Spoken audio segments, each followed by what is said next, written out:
Salut à tous les cinémaniacs, c'est Anto pour un nouveau Naito Critique podcast. Aujourd'hui, que de la nouveauté, mes amis. Aujourd'hui, on va parler de Bob l'éponge, un éponge en eau trouble, de New Mutant que, pour l'anecdote, je viens de sortir de la salle. Je suis arrivé, ça fait à peine 20 minutes à l'heure où je tourne ce podcast. Ensuite, on va parler de Tenet. Et pour rester un peu dans le sujet, pour les old school, on va parler de Inception et Interstellar. Donc, c'est parti. On va commencer avec Bob l'éponge, une éponge en eau trouble. Il s'est fait escargonapper. Gary! Donc, Bob l'éponge, un éponge en eau trouble. Et le troisième film, Bob l'éponge, suite de Bob l'éponge, le film, et Bob l'éponge, comment ça s'appelait? Un éponge hors de l'eau.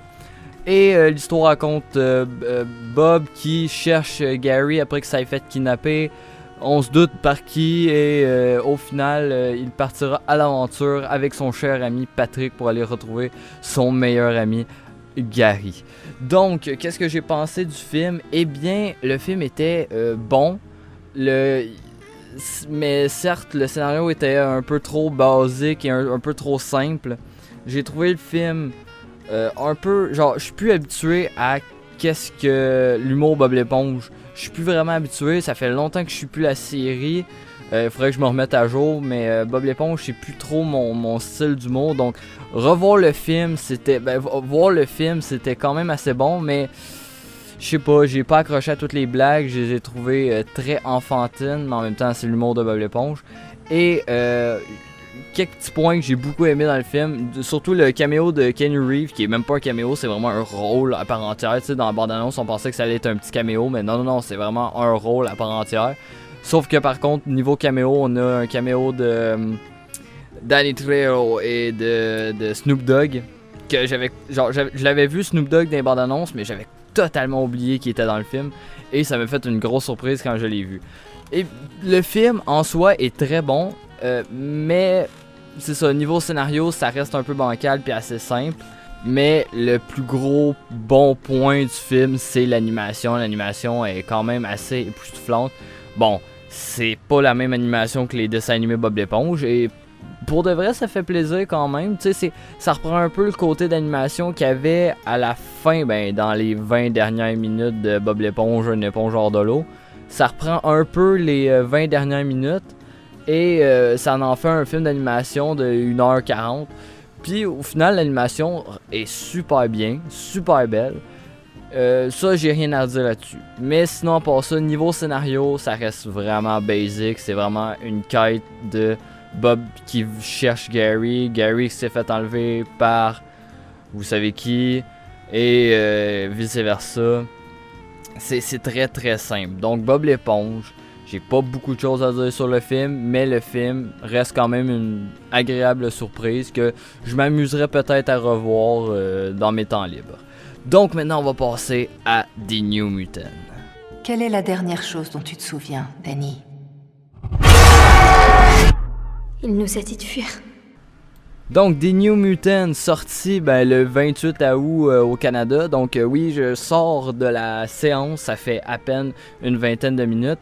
Et le film est réalisé par Josh Boone et ça raconte l'histoire de Daniel qui qui après avoir vécu une expérience traumatisante, se fait amener dans un hôpital qui veut soigner les mutants entre guillemets. Puis au fil du film, elle essaye de découvrir ses pouvoirs, elle rencontre d'autres mutants qui ont aussi des pouvoirs particuliers, elle s'attache à eux et des phénomènes surnaturels vont se dérouler, surnaturels entre guillemets. Encore là, le scénario, bon, ça laisse à désirer et surtout que le film était censé sortir en 2018.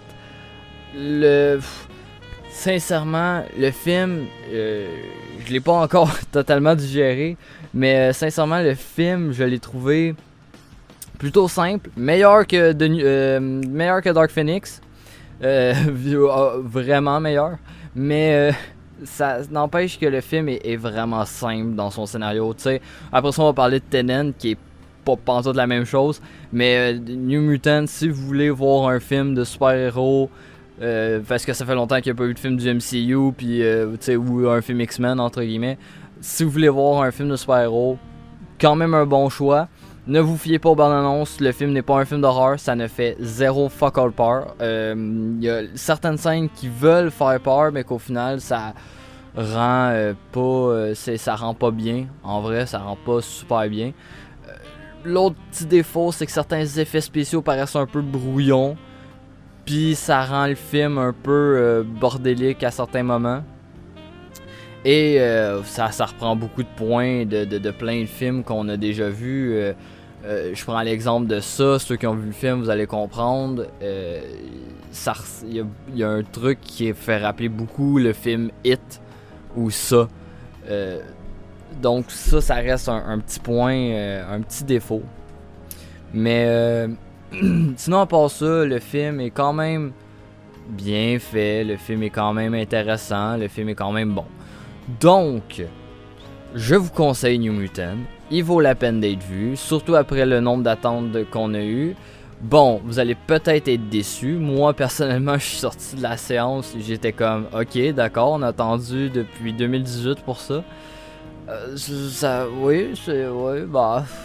tu le prends comme un film qui était censé, si tu te prends comme un film qui était censé être standalone, qui était censé avoir une suite à la base, puis qui avait une scène pas générique qui avait été tournée puis qui avait été ôtée pendant certaines scènes, le film aurait peut-être eu beaucoup plus de potentiel avec une suite, mais bon.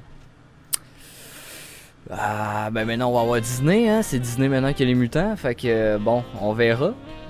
Mais bon, non, sérieusement, c'était plutôt un agréable moment. J'ai pas passé un très mauvais moment devant le film. Il y a certains bouts où il y a des longueurs, mais n'empêche que le film reste quand même assez bon et c'est ça, je vous le conseille fortement. Et bon, maintenant on va passer à son homologue qui n'est pas du tout la même chose niveau scénario. On va parler de Tenet. Voyage dans le temps. Non. L'inversion. Visez et appuyez sur la détente. Vous ne tirez pas une balle, vous l'attrapez. Wow. Alors là, c'est trop, je suis perdu. Eh ben, t'as qu'à essayer de suivre. Donc, Tenet, sorti le 26 août 2020 au Canada. Et le film est réalisé par Christopher Nolan, évidemment. Et c'est censé être le sauveur des cinémas. Et bien, pour être franc, non, ce film ne sauvera pas les salles de cinéma. Je dis pas ça dans le sens que le film est pas bon. Au contraire, le film est excellent. Mais ça se détache trop du côté grand public de Nolan qu'on a habituellement. C'est vraiment un film que si tu débarques 2 secondes du film, ça mettons tu vas aux toilettes, tu es perdu, ok? Tu es perdu.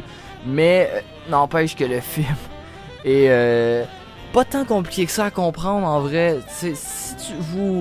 Si vous comprenez, si vous écoutez beaucoup de films de voyage dans le temps, si vous comprenez un peu la linguistique des films de voyage dans le temps, ce film n'aura aucune surprise pour vous. Sinon, si vous connaissez un peu les scénarios de films d'espionnage ou les scénarios de films d'action à la James Bond, vous allez pas être vraiment surpris. Vous allez plus être perdu dans la complexité des dialogues où c'est vraiment très verbeux puis vraiment très... on shoot plein d'affaires, on shoot plein d'informations, essaye de les imbriquer, puis après on verra si t'as compris. Bon, moi personnellement j'ai pas mal compris le film, puis j'ai été un peu reconfirmer mes théories sur internet, puis ça s'avérait pas mal vrai. J'ai été voir des critiques spoilers qui expliquaient un peu le film, puis au final j'avais quand même assez bien compris. Puis même à part ça, même si tu comprends rien, même il y a une phrase dans le film où le personnage, le protagoniste, c'est comme ça qu'il s'appelle, hein, il s'appelle vraiment le protagoniste, le personnage joué par John David Washington, le fils de Denzel Washington, où t'as une scène avec une fille qui s'occupe de Tenet, qui explique c'est quoi le concept de Tenet, puis elle dit à un moment donné, essaye pas de comprendre, tu comprendras rien. à ce moment-là, tu te doutes un peu que Nolan était comme ok, Big, essaye pas de comprendre, tu comprends de rien, va le voir 2-3 fois, là, tu sais, fais un peu comme Inception, même si Inception était loin d'être compliqué, mais on va parler après. Mais c'est ça, essaye pas de comprendre, revois-le une deuxième fois, puis après ça, tu vas peut-être pouvoir imbriquer les pièces du puzzle. Bon, moi personnellement, je l'ai pas vu 2 fois, je l'ai juste vu une fois, puis j'ai quand même assez bien compris l'histoire. Mais c'est ça, le scénario est vraiment trop alambiqué. C'était certains moments, c'est ça, certains moments est très long.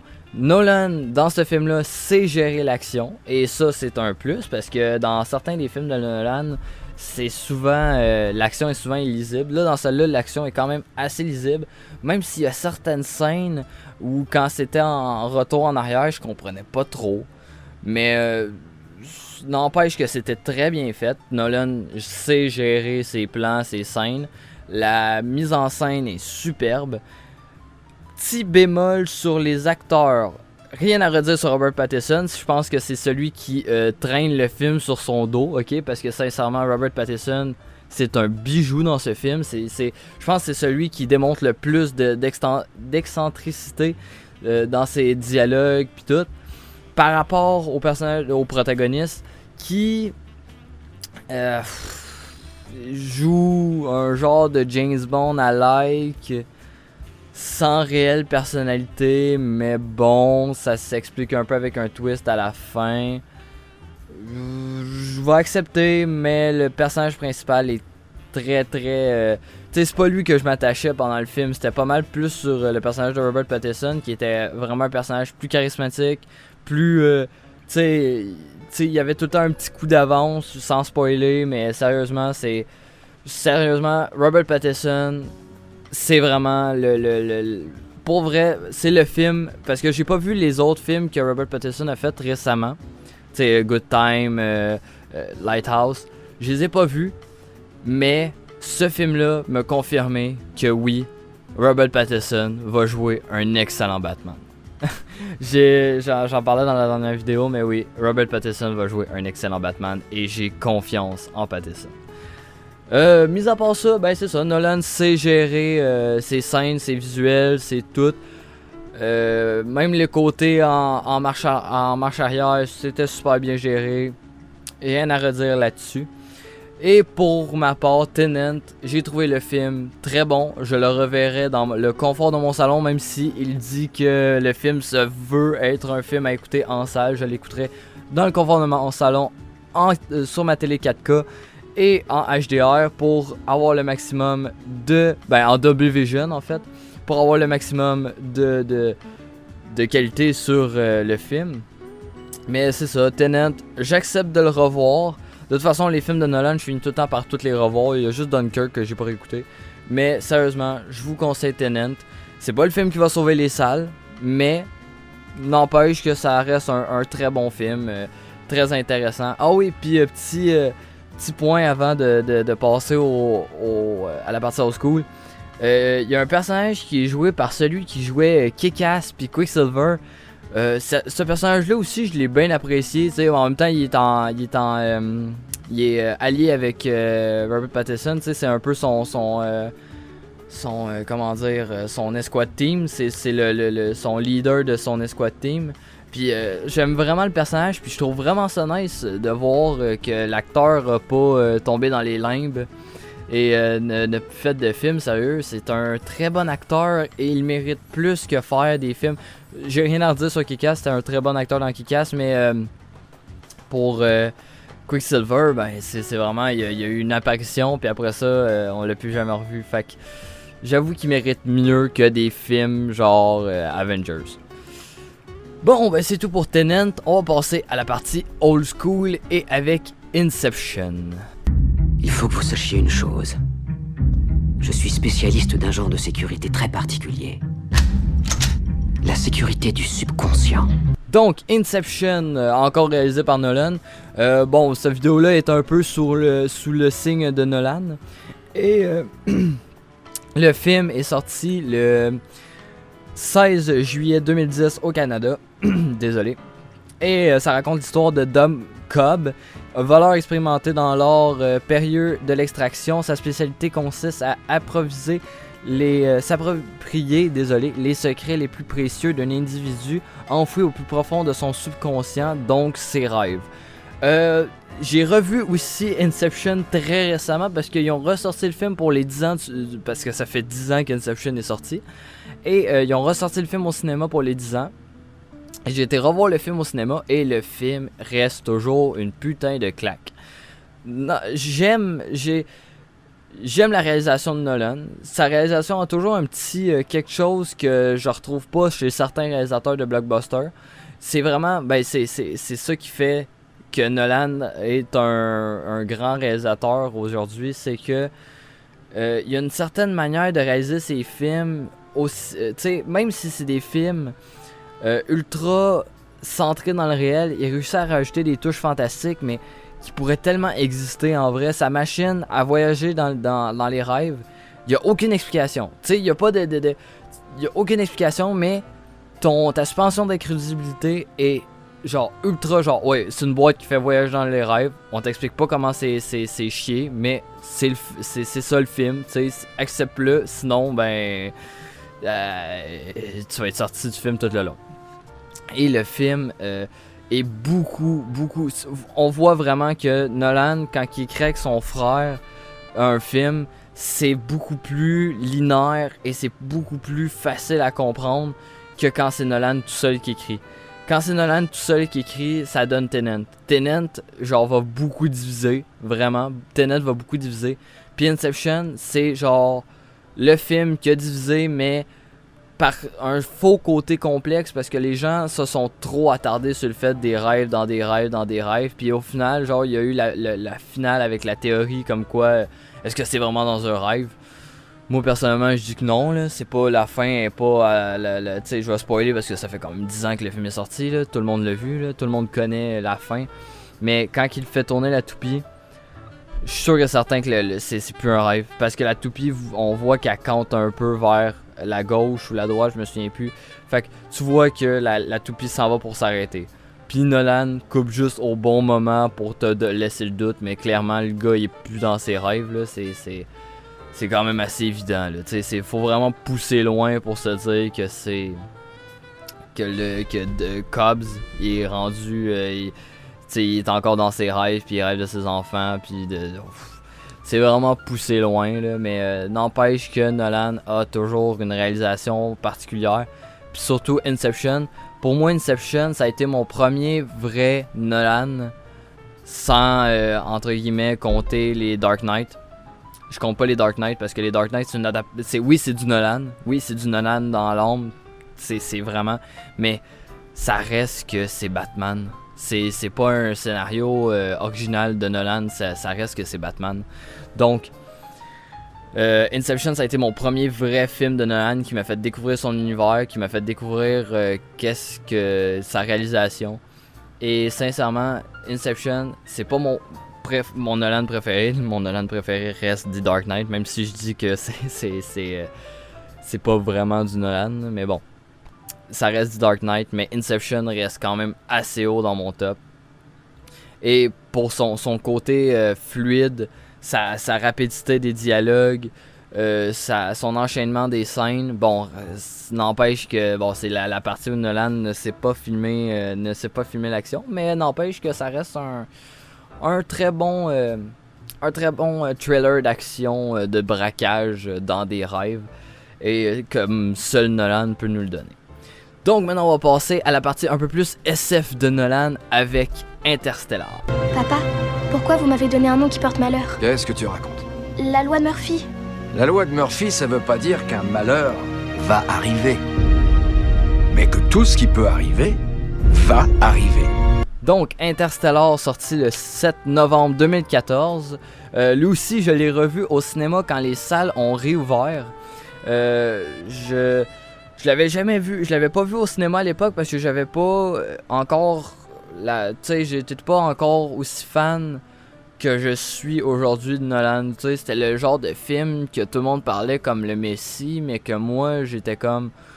Wow, bah, je vais attendre, tu sais, j'irai pas le voir au cinéma. Puis au final, c'est le Nolan que j'aime le moins. Super belle réalisation, rien à dire. C'est je pense, le plus beau film. Tu sais, c'est rare que j'aime les films sur l'espace, mais celle-là, c'est celui que j'ai réussi à écouter d'un bout à l'autre, puis qui me fait pleurer vers la fin. Donc, oui, ce Nolan-là, c'est celui que j'aime le moins, mais c'est celui qui me fait ressentir le plus d'émotions.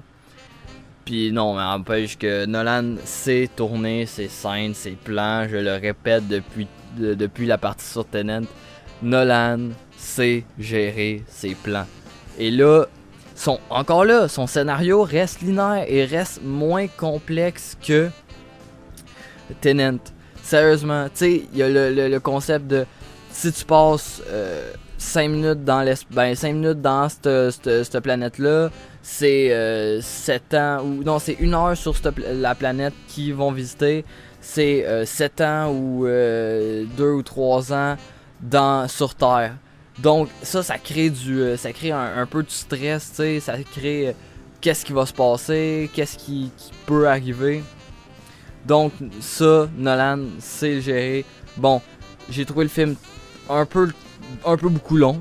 Je vais l'avouer, je l'ai trouvé un peu beaucoup long. Puis surtout au revisionnage au cinéma, je l'ai trouvé vers la fin, là, j'avais hâte qu'il finisse. Mais c'est ça le problème avec Nolan, c'est que ses films, c'est souvent très genre verbeux, les dialogues, ou tu sais, c'est vraiment beaucoup de dialogue pour peu, très très peu. Fait n'empêche, j'aime Interstellar, mais c'est mon Nolan que j'aime le moins. C'est celui qui me fait ressentir des émotions, mais c'est le Nolan que j'aime le moins. Donc, on va passer au dernier film.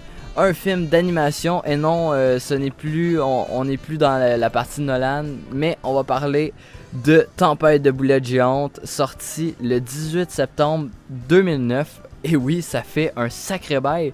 Réalisé par Chris Miller et Phil Lord, qui nous avaient donné qui nous ont donné l'excellent Spider-Man Into the Spider-Verse ou Spider-Man New Generation en France. Sincèrement, j'ai redécouvert le film très récemment. Pour faire un peu le topo, l'histoire du film, c'est Flynn Lockwood, un inventeur bizarre, fait pleuvoir des cheeseburgers au grand bonheur des habitants de sa ville. Les averses de nourriture connaissent un succès instantané et Flynn se fait vite une nouvelle amie, Sam Spark, présentatrice météo. Bon, ok, je vais pas faire la description complète qui est écrite sur Google, c'est de la merde.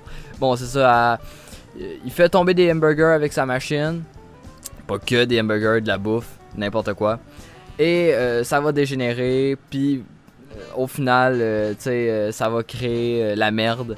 Parce qu'une machine comme ça ne peut pas être surchargée de demandes tout le temps. Bon, qu'est-ce que j'ai pensé du film? Sincèrement, le film, niveau animation, le 1 et le 2, parce que là je veux juste parler du 1, mais le 1 et le 2, l'animation est superbe. Même si le 2 est pas réalisé par Chris Lord et Phil Miller. Chris Miller et Phil Lord, excusez. Bon. Même si même si le deuxième n'est pas réalisé, l'animation, mais que c'est beau! Sincèrement, c'est, je pense, un des films les plus beaux d'animation qu'on a eu ces dernières années, tu sais. Il y a des idées, puis ça fait partie des films Sony Animation où l'animation a évolué entre le 1 et le 2. Étrangement. Tu sais, c'est bizarre à dire, mais c'est comme... Chris Miller et Phil Lord ont un don pour réaliser des putains de chefs-d'œuvre. Plus personne n'en parle vraiment de Tempête de boulettes géantes. Je vais l'appeler Il pleut des hamburgers parce que c'est comme ça que le film s'appelle au Québec. Et au lieu de me tromper, je vais juste l'appeler Il pleut des hamburgers. Donc, oui, Il pleut des hamburgers, c'est vraiment genre un putain de film d'animation où plus personne n'en parle aujourd'hui, mais ça reste tellement un bon film. Ça reste tellement un bon film. Puis je pense même que c'est genre un des premiers films de Sony Animation Studios. Même avant les Hôtels Transylvanie, ça reste, je pense, un des premiers films de Sony Animation Studios. Puis pour un premier film, c'est une merveille. Sérieusement, une merveille d'écriture, une merveille de réalisation. Je sais pas si on peut parler de réalisation pour un film d'animation, mais n'empêche que ça reste quand même une sacrée merveille comme film. C'est... je l'ai réécouté récemment, puis j'avais très peu de souvenirs du film, puis le film me repris comme à l'époque m'avait pris, puis j'avais des mauvais souvenirs du 2, puis sincèrement le 2 aussi est quasiment à la même hauteur que le 1, puis même des fois meilleur. Surtout pour son côté l'île avec la bouffe, qui rend quand même un petit peu plus intéressant la suite que le premier. Mais n'empêche, Il pleut des hamburgers 1, Tempête de boulettes géantes, est un petit bijou si vous pouvez le redécouvrir. De toute façon, la partie old school, c'est fait pour ça, c'est fait pour que vous redécouvrez des films. Et là, Tempête de boulettes géantes, redécouvrez-le, je vous le dis, ça vaut la peine. Le film est très drôle, l'humour est très bien géré. Et c'est c'est sincèrement, Chris Miller, Phil Lord, c'est vraiment rendu des pros. C'est rendu des... comment je pourrais dire, des professionnels. Tu sais, c'est sûr que j'ai pas le mot en tête, là, ça va être difficile à dire, mais c'est maintenant des valeurs de... Des valeurs... tu le sais que ça va être des bons films quand ça va être eux. Tu sais, c'est dommage qu'il ait été jerk-off de Han Solo, du film Solo Star Wars Story, parce que je suis sûr que ça aurait donné un sacré bon film. Ben bon, Disney avec ses décisions de merde tout le temps. Ah, écoute, on peut pas changer ça. Bon, j'ai fini de vous parler des films old school. Je sais, il y aura pas de news. Parce que j'ai pas trouvé de news récentes intéressantes à vous parler. Et mis à part le fait que Kingsman a été repoussé en 2021. Donc, le podcast du mois prochain, le podcast des nouveaux films du mois prochain, il va être très très très vide. À moins qu'il y ait des films qui soient...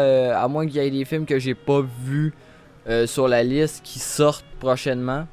Mais malheureusement, Kingsman ne sera pas dans le prochain podcast. Et donc, ça va être un peu triste comme mot c'est un peu triste comme conclusion. Mais bon. Prochain podcast, ça va être fin septembre. Donc, je vais essayer de vous donner des podcasts spéciaux comme j'ai fait avec la DC Fandom, comme j'ai fait avec la vidéo les Disneyland. Je vais essayer de faire des podcasts un peu des spéciales parce que il y a vraiment rien qui sort dans les 2 prochaines semaines. Sincèrement, il y a vraiment rien. Puis là, il y avait Kingsman avant, puis là Kingsman il est plus là. Donc on va avoir très peu de films à parler. Donc je vais essayer d'écouter le plus de films old school à vous faire redécouvrir. Et donc c'est pour la fin de ce podcast. Je vous dis salut à tous et à la prochaine. Laissez un like. Vous connaissez la chanson, abonnez-vous, mettez la cloche pour voir les prochains podcasts ou les prochaines vidéos. Je vous dis salut à tous et à la prochaine. C'était Anto. Allez voir des films. Ciao.